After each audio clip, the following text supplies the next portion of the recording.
Return of the Bad Boys. In 1995, I embarked on a co-headlining tour of the United States and Canada with Peter Criss.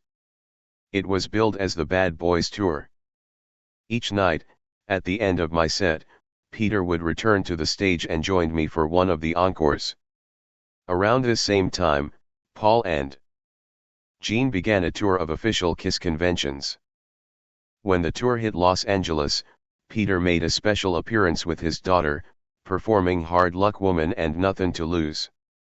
Peter and I were both invited to attend the New York Kiss convention in late July, but our tour scheduling made it impossible. A month later, Kiss was scheduled to appear on MTV's popular Unplugged series. Peter and I were again given an invitation to participate, and we decided to accept. We headed to New York after finishing the Bad Boys tour, and our first actual reunion with Paul and Gene took place at Circus Studios, where we began rehearsing for the show. The event was well documented on video, and it is part of the Unplugged DVD that was released a few months later. On August 9, 1995, the Unplugged concert took place at Sony Studios in New York. Kiss's current lineup kicked off the show, and after a while Paul got on the microphone and announced that some members of the family were backstage. The crowd immediately started cheering, and as Peter and I walked out, they went crazy. After getting a hug from Paul and Gene, I greeted some of the cheering fans in the front row, including my daughter, Monique. After taking a seat next to Paul, I grabbed the microphone and yelled, "I don't think anybody expected this, did they?"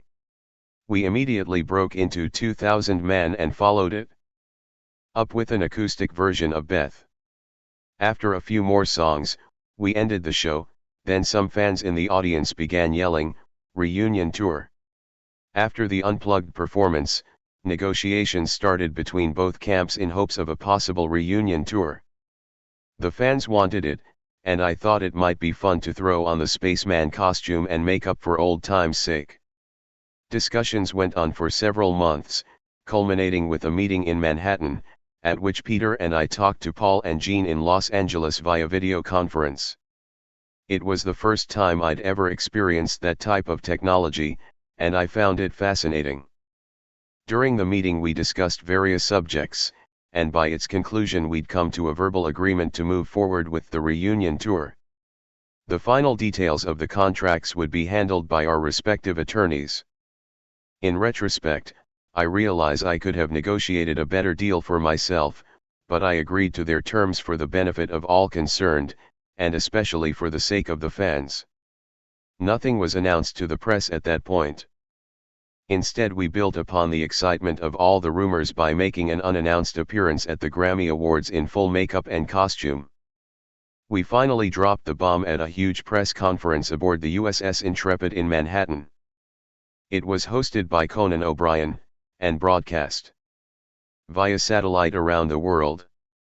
The response was overwhelming, and when tickets went on sale for the first show at Tiger Stadium in Detroit, all 40,000 tickets sold out in only 47 minutes.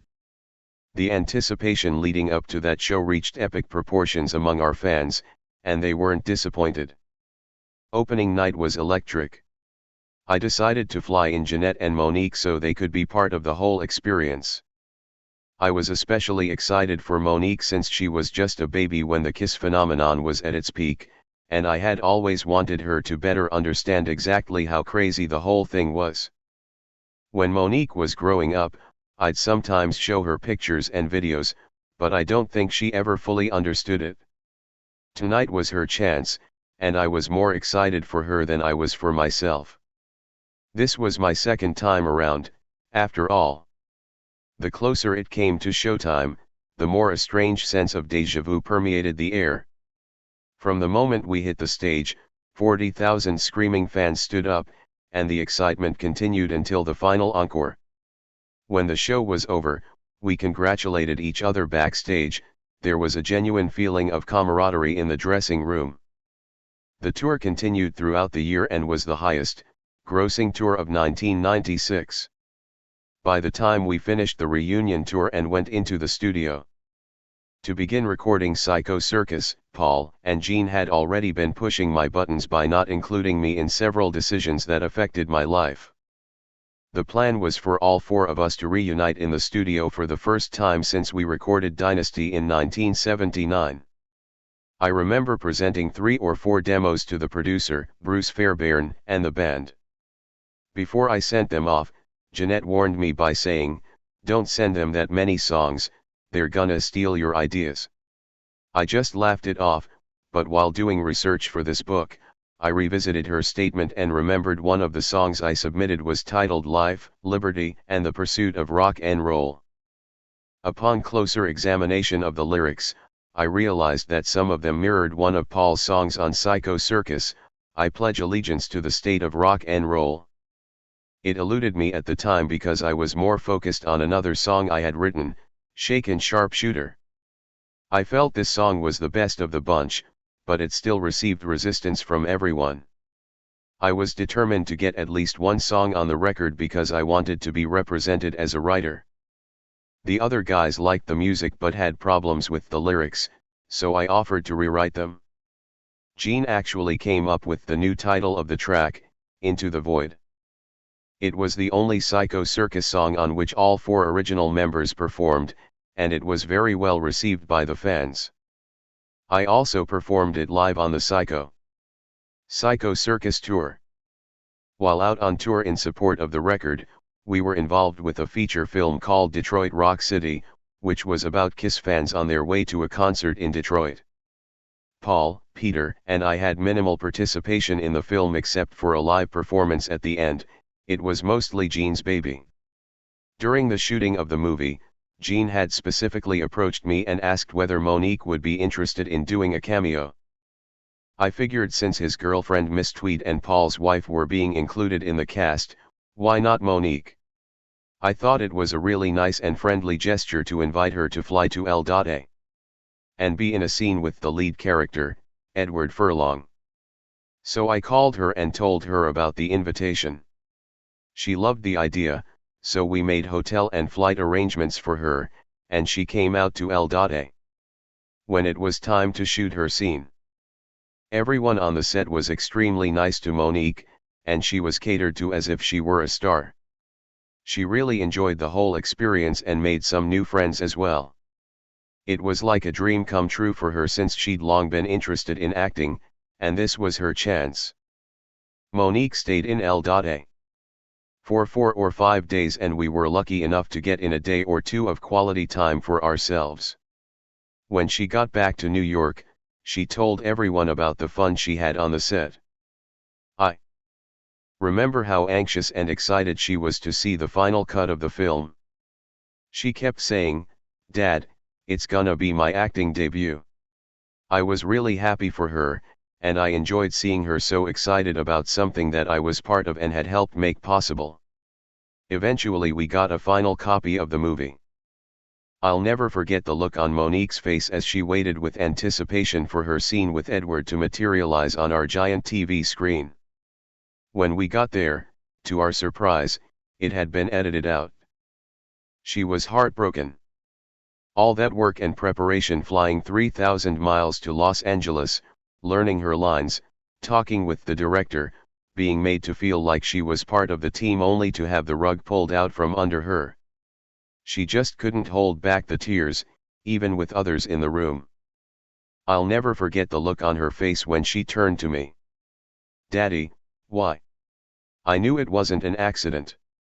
Gene had been involved in the editing process on a daily basis. I even remember getting tapes from him, early on, with alternate scenes and endings, but Monique's scene was always included. I knew Gene was probably pissed at me for something I had done, but to get back at me by hurting my daughter? I mean, it was his idea in the first place, so what the fuck was he doing? I never felt the same about Gene after that. He had reached an all-time low with me, and this particular snub contributed greatly to my second departure from Kiss. In the summer of 2000, I was in Dallas, Texas, during the farewell tour. On my day off I received an invitation from my cousin Bill for a barbecue. He had a 10 acre spread in the suburbs, and I was excited about the prospect of going shooting since I knew he had a gun collection. Bill had been in the Air Force and knew a lot of interesting characters. When I got to his place, I was greeted by Bill and my cousin Scott, along with a friend of theirs who was a Vietnam vet. After a few beers and a joint, we ventured into the backwoods of his property on a search and destroy mission. I tried out several of Bill's automatic rifles and settled on an Uzi. We set up a bunch of targets, and after going through several hundred rounds we took a break and began catching up. Bill's buddy told me he'd been a demolitions expert in the war. I was quite fascinated by some of his stories and asked if he could demonstrate any of his bomb-making techniques.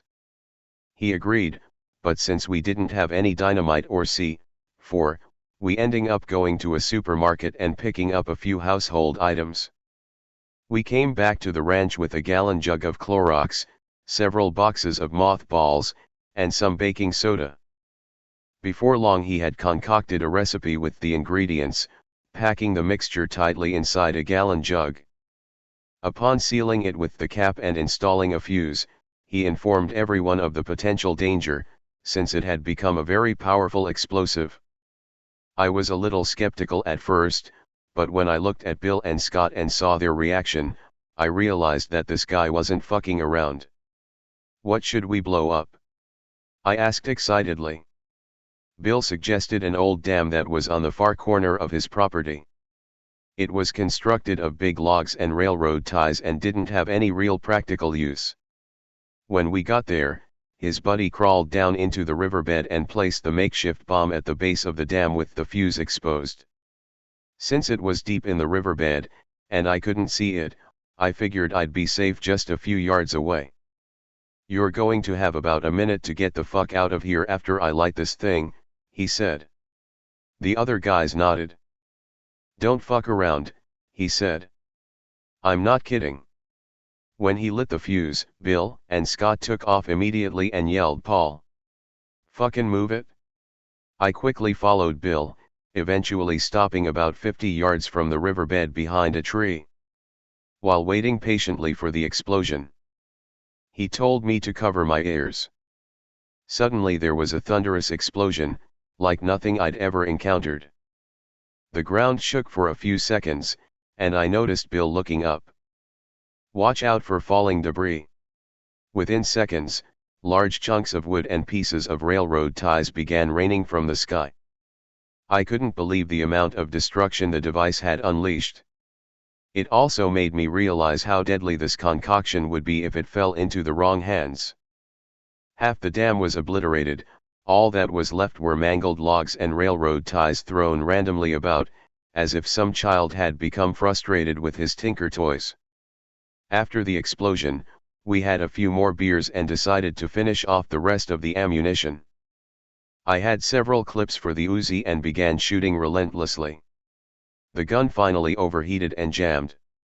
I kept squeezing the trigger in frustration, until suddenly a round exploded inside the chamber, sending shrapnel out of the hole where the casings are ejected. A fragment must have hit me in the chest, but I was so numb from everything I had consumed, I barely felt any discomfort. After that incident, my cousin decided it was probably a good idea to call it a day, and we headed back to the house for the barbecue. While I was eating, Bill noticed that my shirt was covered in blood. I was perplexed, because I still didn't feel any significant pain. So I removed my shirt and wrung it out. We were all amazed at how much blood poured onto the ground. "Shit," Bill said. "What the fuck happened? I must have been hit with something when the Uzi jammed." Bill wanted to take me to the hospital, but I declined. I told him I was okay, and I asked him to take me back to the hotel so I could take a nap. I woke up around midnight feeling disoriented and nauseous. I started getting really worried maybe I'd actually been hurt worse than I had realized. I decided to call the front desk and ask for assistance. "Can I help you, Mr. Frehley?" the clerk asked when she picked up the phone. "I think I been fucking shot." I probably should have chosen my words more carefully, as it wasn't long before the sirens were wailing outside the hotel and my room was overrun with emergency medical technicians and police officers, all naturally thinking that there had been a shooting in my hotel room. "Where's the victim?" one of the cops said as he entered my room. "Right here." "It's me." The detective seemed confused. "Where's the perpetrator?" "It was an accident," I tried to explain. "Could you please just get me to a hospital?" With the help of our manager, Doc McGee, everything was smoothed over in fairly short order, and I was whisked away by ambulance to a nearby emergency room. Doc followed in his car to give me support. Upon arrival at the hospital, I was examined and X-rays were taken, revealing small bullet fragments in my chest. "You're lucky," the ER doc explained. "Man, how many times have I heard that one? Another inch to the left and one of these would have pierced your heart, you would have bled to death." Apparently my rib cage had impeded the shrapnel. That was the good news. The bad news was, the fragments had to come out. Drunk and anesthetized, I could still feel the doctor trying to dig out the little fuckers. At one point the surgeon asked a nurse for a magnetic probe to help locate the fragments. "I don't think that'll work," I slurred. "Excuse me," the doctor said. "Bullets are made out of lead, right? How you gonna find 'em with a fucking magnetic probe? Lead isn't magnetic." I might have been a little out of it from the injection they gave me for pain, but I could still remember basic science from high school. Eventually they gave up and left a few pieces in my chest. Then they sent me back to the hotel, armed with some painkillers and antibiotics. I slept for about 12 to 14 hours and put on a show the next night. The other guys knew what had happened but didn't seem too fazed or concerned. I guess they were accustomed to the insanity. Following a short break in the tour, I flew home to New York for a visit. On the day I was preparing to fly back to California for a concert, we had a big problem in our backyard.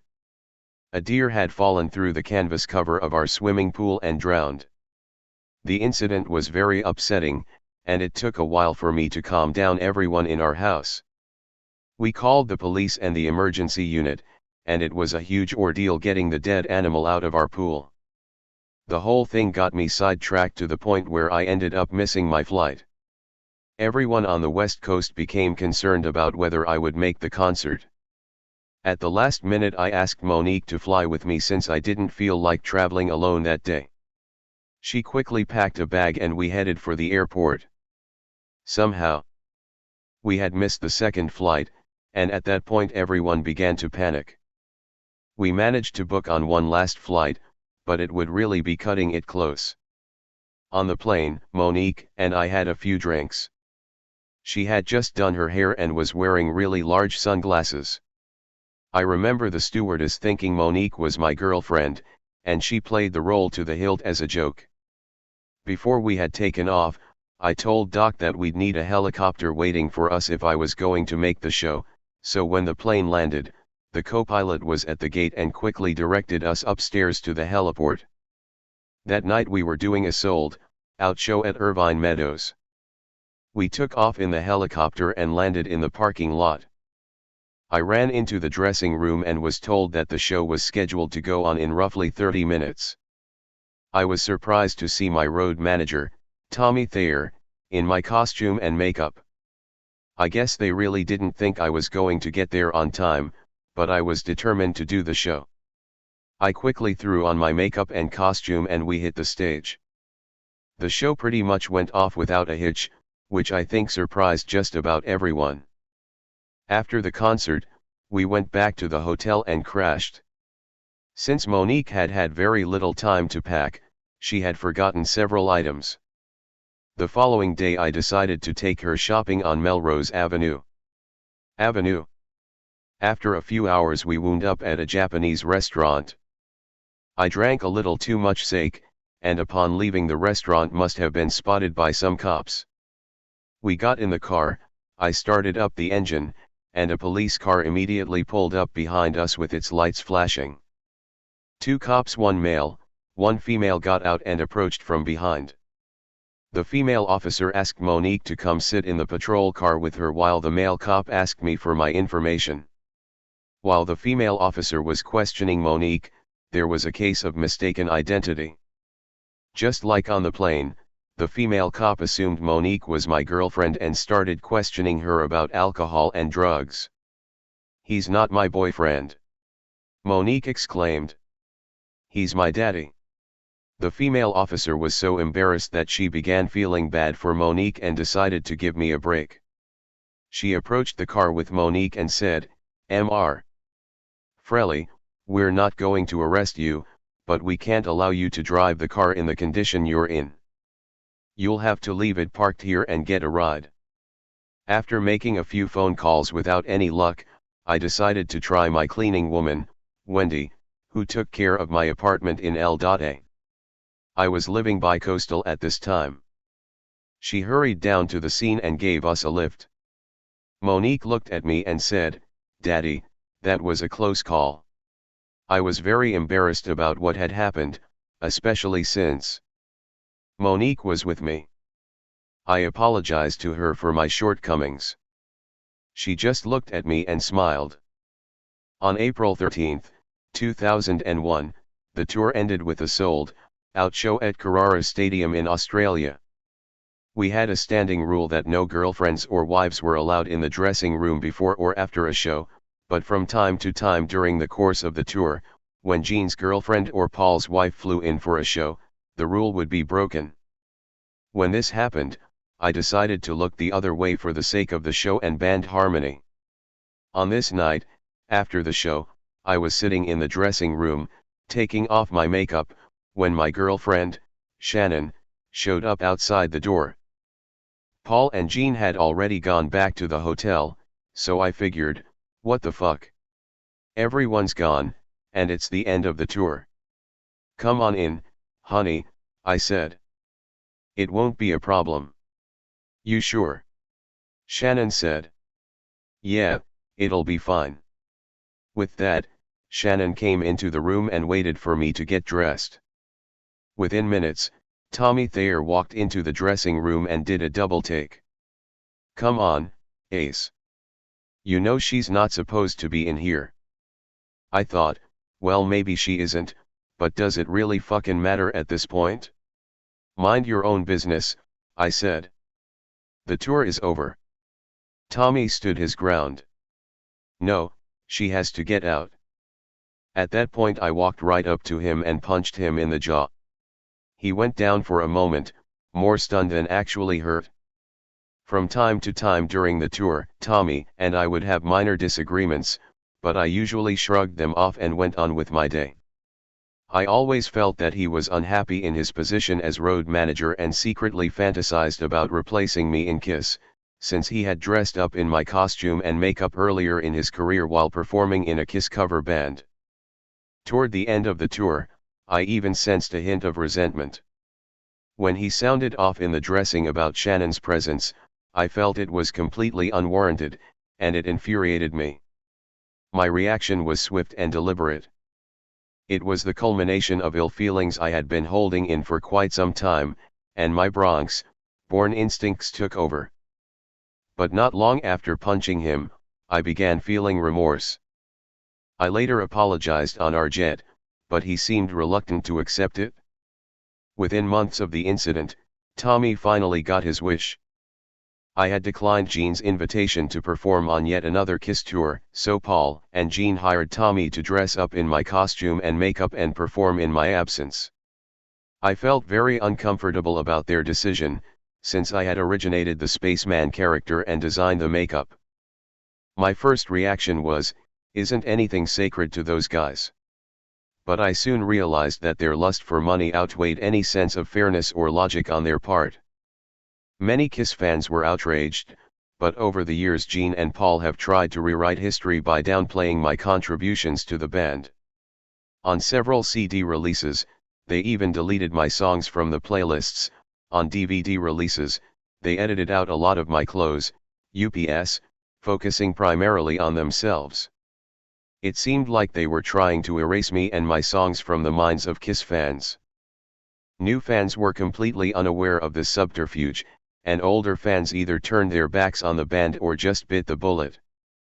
At first Gene and Paul even tried to hide the fact that I had left the band. In promotional ads and merchandise, they still continued to use my likeness instead of Tommy's, and my whole departure from the band was minimized in the press. I remember getting several awkward phone calls from acquaintances looking for tickets to local Kiss concerts. "I'm not in the band anymore," I explained. "Actually, it's been a couple years now." "I'm so sorry, Ace," they would respond in amazement. "I had no idea you left the band." If anyone reading this thinks I'm exaggerating or trying to distort the truth, please do your own research and examine the facts. Since 2001, every move Kiss has made has been premeditated and part of a well-orchestrated plan. Nothing, including their attempts to minimize my contributions, has been left to chance. So, you might wonder now, how does Ace feel about Kiss today? Fair enough. Here's my response: at this point in my life, I just need to let things go. Holding on to resentments can really make you ill, so I'll leave the dirty work to my attorneys. I can sum up the Kiss situation in just 5 simple words: what goes around, comes around. No matter what happens, I'll be just fine. That being said, in reality, I think they're just a bunch of dirty rotten whores. Awk.